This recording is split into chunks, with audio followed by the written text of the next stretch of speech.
Course in Miracles. Workbook for Students. Workbook Lesson 133. I will not value what is valueless. I will not value what is valueless. Sometimes in teaching there is benefit, particularly after you have gone through what seems theoretical and far from what the student has already learned, to bring him back to practical concerns. This we will do today. We will not speak of lofty, world-encompassing ideas, but dwell instead on benefits to you. You do not ask too much of life, but far too little.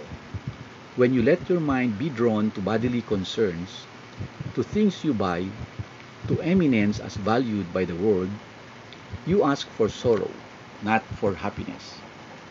This course does not attempt to take you from the little that you have. It does not try to substitute utopian ideas for satisfactions which the world contains. There are no satisfactions in the world.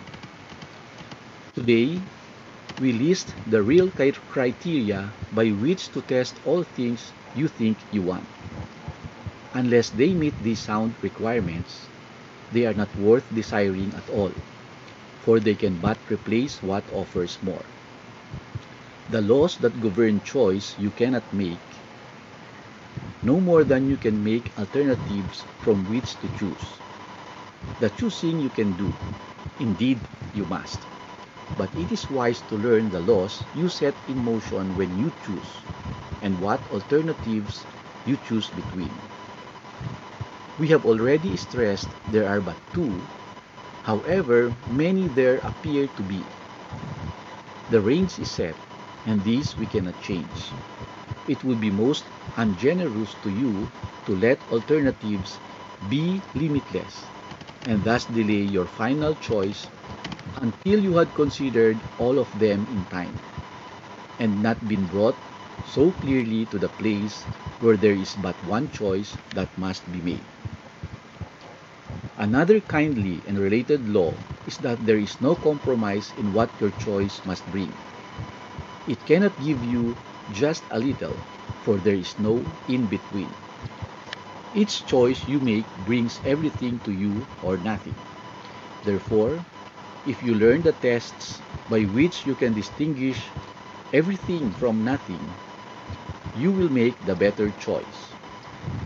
First, if you choose a thing that will not last forever, what you chose is valueless. A temporary value is without all value. Time can never take away a value that is real. What fades and dies was never there, and makes no offering to him who chooses it. He is deceived by nothing in a form he thinks he likes. Next, if you choose to take a thing away from someone else, you will have nothing left.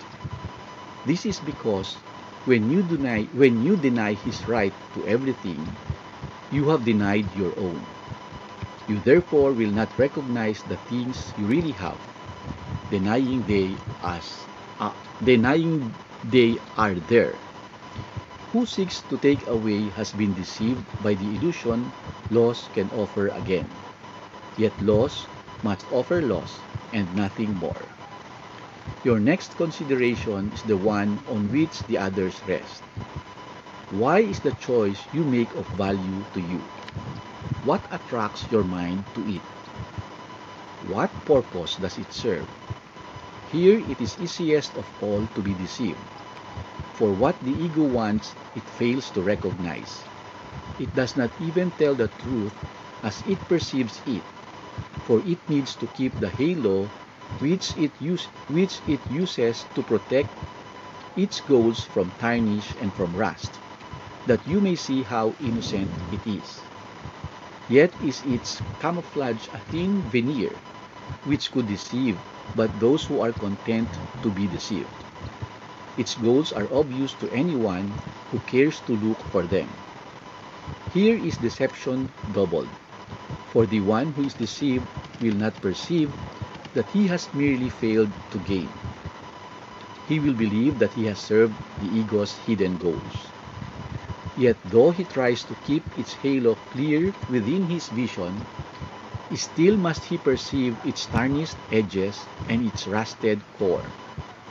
His ineffectual mistakes appear as sins to him, because he looks upon the tarnish as his own, the rust a sign of deep unworthiness within himself.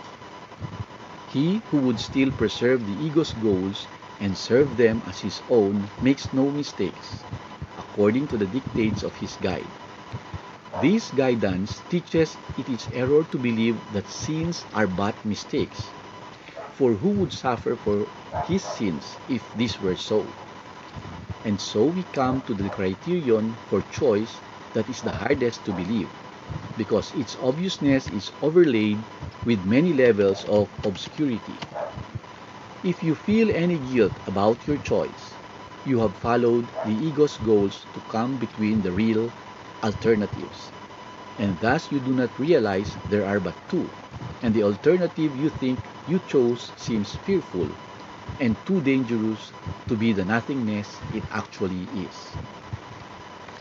All things are valuable or valueless, worthy or not of being sought at all, entirely desirable or not worth the slightest effort to obtain. Choosing is easy just because of this.